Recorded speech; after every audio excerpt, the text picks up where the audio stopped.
Dios les bendiga, amados hermanos. Les habla su hermano José Ramírez. Queridos hermanos, Dios nos manda a que estemos preparados para el día del arrebatamiento y que ese día no nos sorprenda como ladrón en la noche. Ese día está muy, pero muy cerca. Leamos primera de Tesalonicenses 5, versículos 5 al 13. Porque todos vosotros sois hijos de la luz e hijos del día. No somos de la noche ni de las tinieblas. Por tanto, no durmamos como los demás, sino velemos y seamos sobrios, pues los que duermen de noche duermen, y los que se embriagan de noche se embriagan. Pero nosotros, que somos del día, seamos sobrios, habiéndonos vestido con la coraza de fe y de amor, y con la esperanza de salvación como yelmo, porque no nos ha puesto Dios para ira, sino para alcanzar salvación por medio de nuestro Señor Jesucristo, quien murió por nosotros, para que ya sea que velemos, o que muramos, o que durmamos, vivamos, óigame bien, juntamente con Él. Por lo cual, animaos unos a otros, y edificaos unos a otros, así como lo hacéis.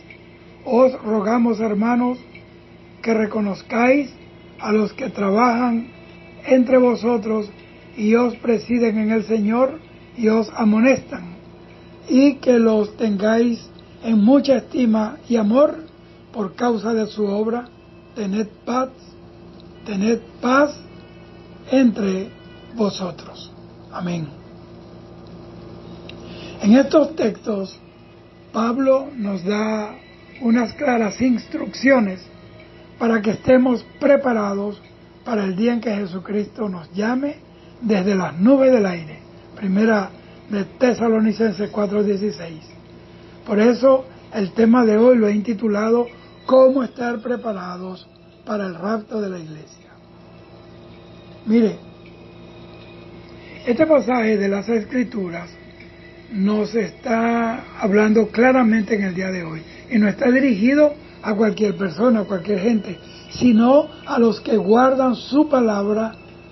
Tampoco está dirigido a cualquier iglesia, sino a la iglesia verdadera de Jesucristo, la que está dirigida por el Espíritu Santo, en donde Jesucristo es el Señor y el único camino al Padre, y predica y vive la sana doctrina.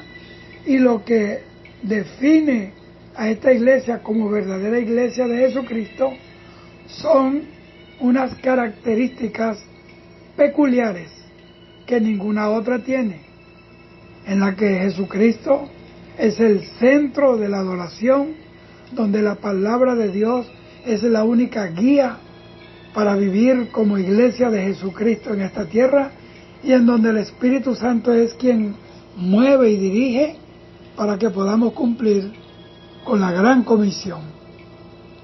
Pablo, hablando por el Espíritu Santo, determina a la iglesia de los tesalonicenses como una verdadera iglesia que está convertida a Jesucristo y que está bajo el cuidado de verdaderos ministros del Señor, llenos del Espíritu Santo, que aman al Señor Jesucristo, quien los salvó con su muerte expiatoria y los rescató y los lavó con su preciosa sangre en la cruz del Calvario.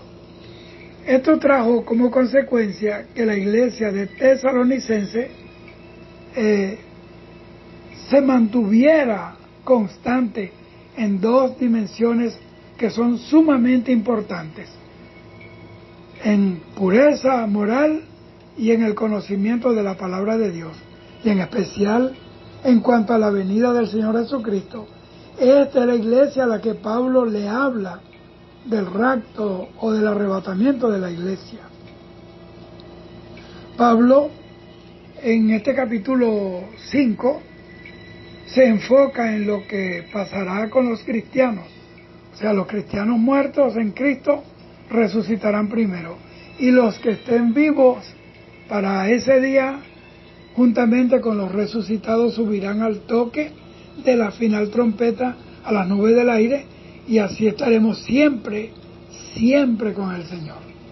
Lo grande de esta carta es que Pablo dice que ese evento es inminente, pero también nos dice cómo debemos prepararnos para cuando ese glorioso día llegue. Hay algunas cosas que debemos hacer para estar preparados para ese glorioso día.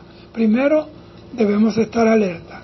Primera de Tesalonicenses 5, 4 y 5 dice: mas vosotros, hermanos, no estáis en tinieblas para que el día os sorprenda como ladrón, porque todos vosotros sois hijos de la luz e hijos del día, no somos de la noche ni de las tinieblas. Los cristianos tenemos al Espíritu Santo y Él nos da luz y revelación. Podemos ver las cosas que suceden en el mundo espiritual, podemos ver cuál es el origen de las cosas que vemos y oímos, porque conocemos las Escrituras. No como los incrédulos que no saben que su fin está por llegar. Ellos están en tinieblas siguiendo la corriente de este mundo conforme al príncipe de la potestad del aire que ahora opera sobre los hijos de desobediencia. El mundo no espera a Jesucristo, sino que están preparados en su rebeldía, en su pecado, para recibir al anticristo y lo van a adorar como a Dios y se irán con él a la condenación eterna. Primera de Tesalonicenses 5:6 dice: por tanto, no durmamos como los demás, sino estemos, subraye eso, alerta, y seamos, subraye, sobrios. Mire, acá hay dos palabras que nos dicen cómo debemos andar y vivir. Primero, alertas. Eso es mirando, poniendo atención, atalayando, velando en todo tiempo. Y segundo, debemos andar sobrios. Eso es tranquilos y con mentes claras, con lucidez mental. Estamos en tiempos de mucha turbación. La mente, hay un bombardeo satánico a la mente del hombre, porque la mente es la torre de control. Y la Biblia dice que Él guardará en completa paz aquel cuyo pensamiento, en su mente, confía en Dios. Versículos 7 y 8 dice: porque los que duermen de noche duermen, y los que se emborrachan de noche se emborrachan. Pero puesto que nosotros somos del día, seamos sobrios, habiéndonos puesto la coraza de la fe y del amor, y por yelmo la esperanza de la salvación. Nuestra sobriedad tiene que ser espiritual, tiene que ver con el cómo y cuándo vivimos para Jesucristo, en cuanto amamos a los demás y en mantener nuestra esperanza de que Cristo pronto vendrá por nosotros. Erguíos y levantad vuestras cabezas, porque vuestra redención está cerca. Esta actitud nos mantiene alejados del pecado de este mundo y nos permite, oiga bien, mantener nuestros corazones puros para entrar en la vida eterna. Mateo 5:8 dice que solo los de limpio corazón verán a Dios. Versículos 9 y 10 dice: porque no nos ha destinado Dios para ira, sino para obtener salvación por medio de nuestro Señor Jesucristo, que murió por nosotros, para que ya sea que estemos despiertos o dormidos, vivamos juntamente con Él. Pablo exhorta a los tesalonicenses a estar alerta y a no caer en la indiferencia y en la pereza espiritual, y a huir sobre todo del pecado, porque su destino es la vida eterna que solo Cristo ofrece, y no el juicio y el castigo de Dios reservados para los incrédulos y los que aborrecen a Dios y por esa razón necesitan mantenerse alerta para no extraviarse. Las personas se extravían porque descuidan su fe y su relación con Dios, su intimidad. Pablo dice esto en Hebreos 2:1. Por tanto, es necesario que con más diligencia atendamos a las cosas que hemos oído, no sea que nos deslicemos. Esto es un llamado apostólico, esto es un llamado urgente, como dicen en inglés, un wake-up call, a que estemos atentos y sobrios en cuanto a las cosas espirituales para estar listos para cuando Cristo venga por nosotros. Lucas 21:36, ahí el Señor Jesús dice: velad pues en todo tiempo, orando que seáis tenidos por dignos de escapar de todas estas cosas que vendrán y de estar en pie delante del Hijo del Hombre. Lo segundo que debemos hacer para estar preparados es edificar la iglesia. Versículo 11 dice: por tanto, alentaos los unos a los otros y edificaos el uno al otro, tal como lo estáis haciendo. Pablo usa dos palabras claves acá para señalar la importancia de nuestro ministerio para edificar a los otros miembros en la iglesia. Lo primero es alentar, esto es consolar, exhortar. Esta es la misma palabra que Jesús usa en Juan 16:7 al referirse al Espíritu Santo. Esta palabra significa llamar al lado de.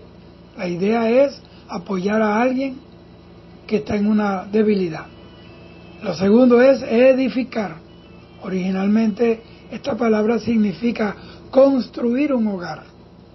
Significa promover el crecimiento espiritual en otra persona. Esto se hace con la enseñanza, con el ejemplo y con el ánimo que se da pacientemente a quienes necesitan estas cosas. Observe que Pablo dice que los miembros individuales deben alentar y edificar los unos a los otros. Esto es diferente de lo que se cree comúnmente, de que el predicador es el responsable de hacer esto para la iglesia entera. Muchas veces los miembros se enojan y se desilusionan con el predicador si falla en esta área, pero este es un llamado para todos nosotros. Tenemos que edificarnos unos a otros. Usted no necesita tener un credencial, usted no necesita tener un llamado ministerial para ser un edificador, porque la edificación es un principio divino, es parte de la naturaleza de Dios. El que es de Dios edifica, no destruye. Nuestra actividad en la iglesia la edifica o la destruye. Esto es una verdad. Lo que nosotros hacemos como ministros y lo que nosotros enseñamos desde el altar o destruye la iglesia o la edifica. Pablo dice que el cristiano que está preparado es el que el Señor encuentre edificando la iglesia cuando Él aparezca. Esto, dice él, es la responsabilidad de la iglesia entera, no solo del ministro. Lo tercero es respetar tu autoridad. Versículos 2 y 13 dice: pero os rogamos, hermanos, que reconozcáis a los que con diligencia trabajan entre vosotros y os dirigen en el Señor y os instruyen, y que lo tengáis en muy alta estima con amor por causa de su trabajo.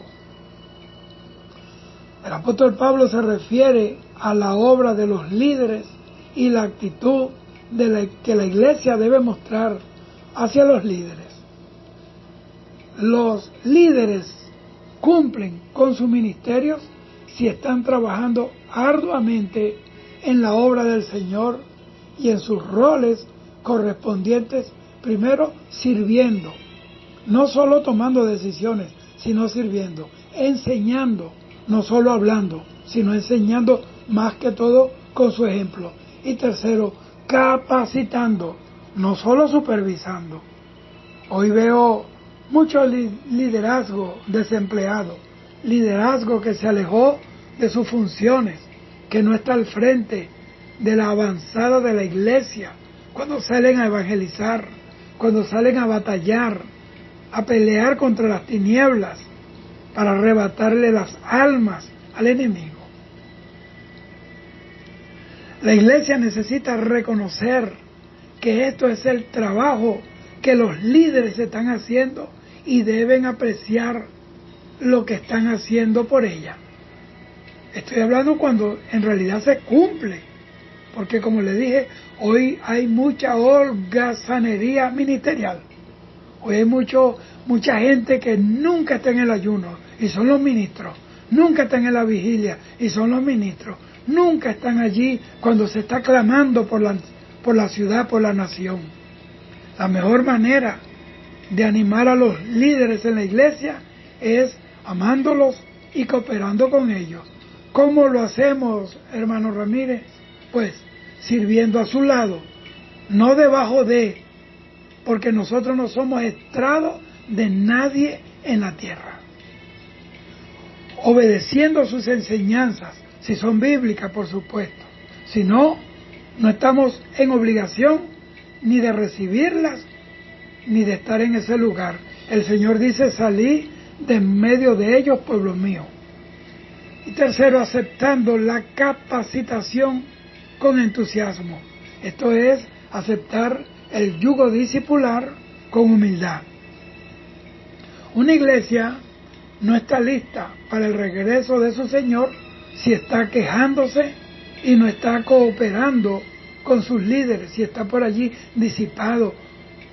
Y los líderes no están listos si no están trabajando arduamente en sus ministerios, porque para eso fue que los llamó Dios, para trabajar a tiempo y fuera de tiempo. Estamos en la época de diciembre y me duele en mi corazón que hayan pastores que cierran la iglesia a mitad de año, a mitad del mes de diciembre, para abrirla en enero. Imagínese usted que el hospital lo cierren el 15 de diciembre para abrirlo el 15 de enero. Imagínese usted la mortandad que debe haber. Ahora, hermanos, menos que menos, sabiendo que el día de la redención está cerca. Cuarto, debemos vivir en paz los unos con los otros. Versículos 13 al 15 dice, vivid en paz los unos con los otros, y os exhortamos, hermanos, a que amonestéis a los indisciplinados, animéis a los desalentados, sostengáis a los débiles y seáis pacientes con todos. Mirad que ninguno devuelva a otro mal por mal, sino procurad siempre lo bueno los unos para con los otros y para con todos. Pablo afirma el objetivo y entonces explica el método. Primero, amonestar a los indisciplinados. Esto es advertir a los que causan problemas. En Tesalónica había algunos que no trabajaban y causaban problemas en la iglesia. Hermano, la disciplina tiene que estar presente en la vida de la iglesia. Por falta de disciplina es que vemos tanta irreverencia, tanto pecado dentro de la iglesia, gente que no se atreven a disciplinar y comenzando por su propia casa, poniendo en orden su propia casa, para que no se vaya el músico, para que no se vaya el cantante, para que no se vaya el que trae los diezmos, el que ofrenda bastante. La palabra de Dios nos llama a no menospreciar la corrección de nuestro Dios, porque la Biblia dice que el que ama la disciplina, ama su alma. Lo segundo es animar a los desalentados, eso es, a los que están desanimados. Animar a los que están débiles en la fe a que no se rindan. Tercero, ayudar a los débiles. Débiles en cuanto a la tentación. Sostener a quienes fácilmente se desvían de la verdad, de la pureza, de la santidad. Cuarto, sé paciente, dice Pablo, con todos. La Biblia dice que con vuestra paciencia ganaréis vuestras almas.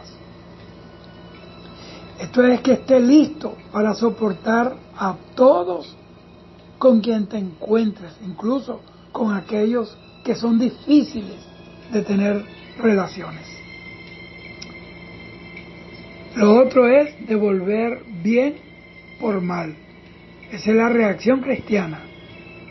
A quienes nos ofenden, ofrecemos la otra mejilla, no el puño. La gloria del hombre es pasar por alto una ofensa. Proverbios 19:11 dice, la cordura del hombre detiene su furor y su honra es pasar por alto la ofensa. Cuando hay desacuerdos en la iglesia, generalmente es porque hemos violado estos principios que nos ofenden y queremos replicar con una ofensa mayor. Y este va a ser un círculo vicioso que está diseñado por el infierno. No podemos estar felices cuando Jesús vuelve si nos encuentra divididos y peleando los unos con los otros o ignorando las necesidades espirituales entre nosotros. Usted se imagina eso contrita al Espíritu Santo que nos fue dado. Lo quinto es estar siempre gozosos. Versículo 16 dice, estad siempre gozosos. La palabra dice que el gozo del Señor es nuestra fuerza. El gozo en medio de la prueba revela nuestra confianza en Dios. Viviendo en medio de una tribulación, esto parece que fuera imposible. ¿Quién puede estar gozoso en medio de una tempestad? Pero Pablo está escribiendo esta carta mirando a Jesús, el autor y el consumador de la fe, el mismo que se le apareció en Damasco y lo llamó a predicar su palabra. El hecho de que sabemos que Jesucristo vuelve pronto por nosotros y que estaremos siempre con el Señor, debe ser un detonante para que nuestro gozo se manifieste aún en medio de las pruebas. Y viene a mi corazón en este preciso momento una estrofa de un himno que mi mamá me cantaba, que decía, paz, paz, cuán dulce paz es aquella que el Padre me da. Qué lindo es sentir paz en medio de la guerra, amor en medio de tanto odio, sentirnos y sabernos y manifestarnos como luz en medio de un mundo lleno de tinieblas. Lo sexto es orar sin cesar. Versículos 17 y 18 dice, orad sin cesar, dad gracias en todo, porque esto es la voluntad de Dios para con vosotros en Cristo Jesús. Un cristiano no puede orar siempre, no puede estar 24 horas en esto, porque necesita trabajar, tiene que comer, tiene que dormir, tiene que descansar, tiene que estudiar, pero puede sacar tiempo para hacerlo. ¿Por qué? Porque hay muchas razones para agradecerle a Dios, porque amamos hablar con Él, amamos pasar tiempo con Él. Es la voluntad de Dios que oremos. Y muchas veces hay cosas que nos privan, nos roban el tiempo que nosotros podemos dedicar a la oración. Eso priva en qué lugar tenemos nosotros al Señor. Cuando oramos al Padre, Jesús siempre está ahí presente porque Él es nuestro mediador, es nuestro sumo sacerdote. Y el Espíritu Santo es nuestro compañero fiel y siempre está allí para ayudarnos en nuestra debilidad en la oración. Una iglesia preparada es aquella que mantiene una comunión constante, permanente con Dios mediante la oración. Que cuando el Señor venga nos encuentre haciendo así. Lo séptimo es estudiar la palabra. Versículos 19 al 21 dice: no apaguéis el espíritu, no menospreciéis las profecías, antes bien examinadlo todo, retened lo bueno. Cuando no estudiamos la palabra, apagamos el espíritu. Cuando no estudiamos la palabra y no valoramos la palabra, entonces menospreciamos la profecía. Por eso necesitamos estudiar la palabra para determinar qué es lo bueno que debemos retener y qué es lo malo que debemos rechazar. Pablo les enseña a los hermanos a cuál debe ser su conducta en relación a la palabra de Dios. Deben escuchar, no ignorar, y la fe viene por el oír la palabra de Dios.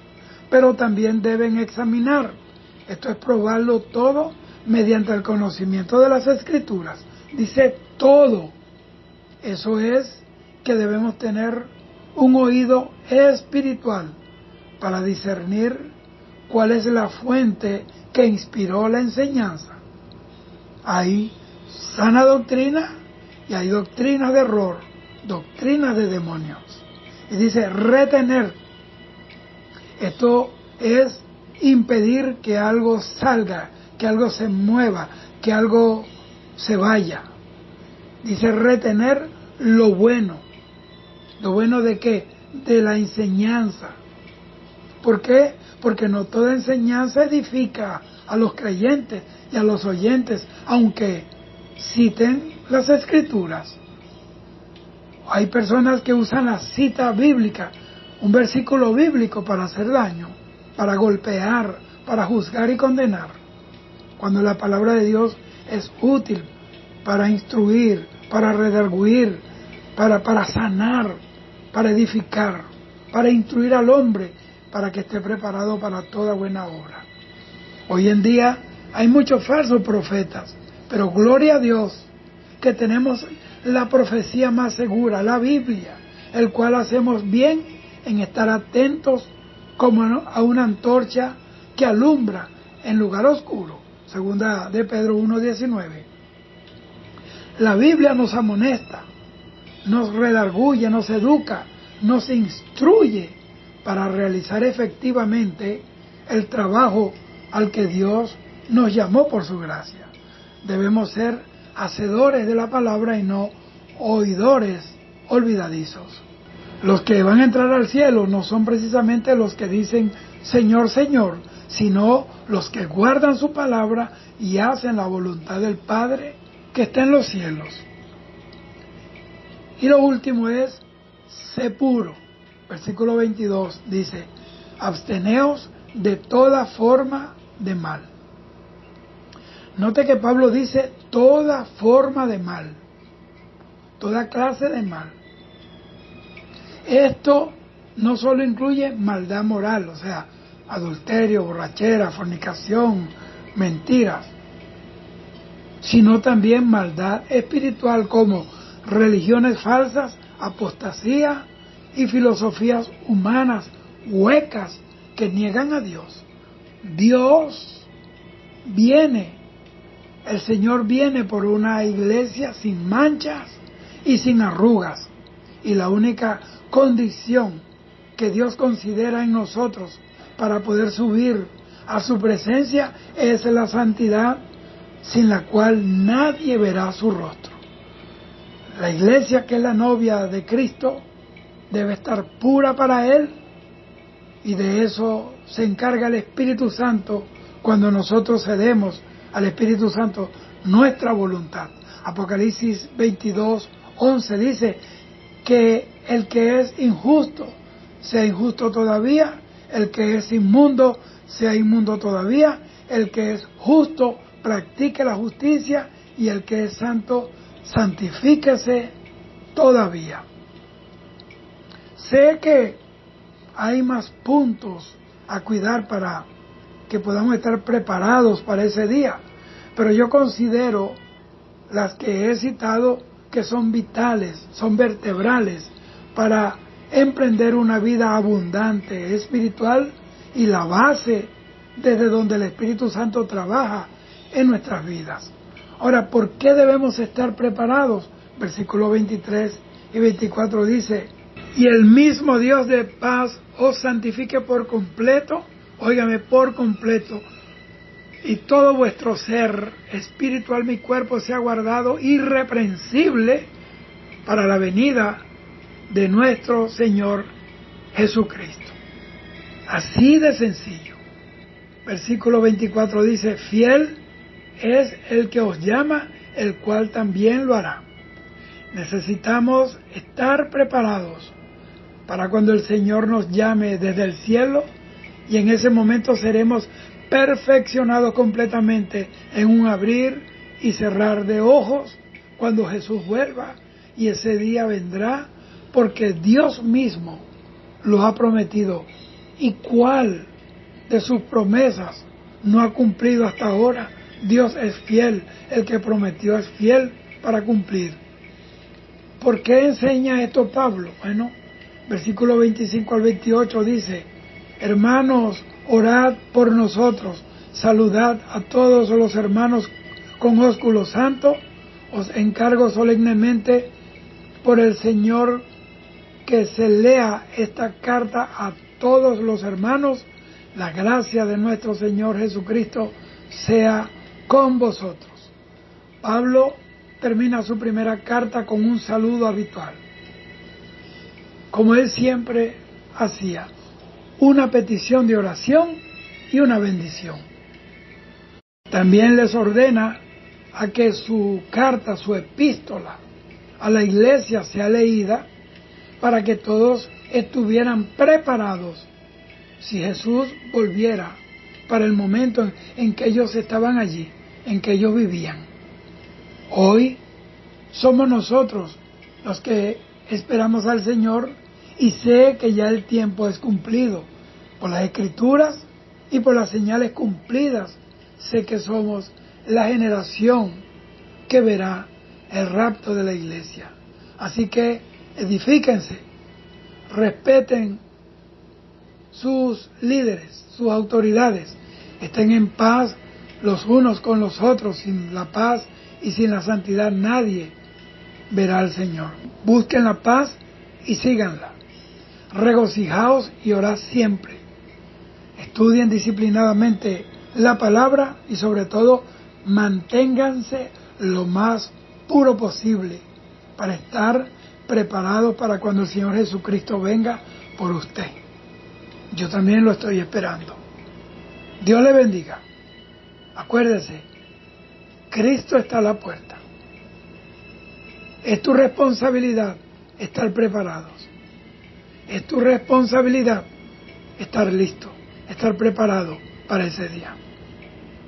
Shalom. Dios te bendiga. Shalom.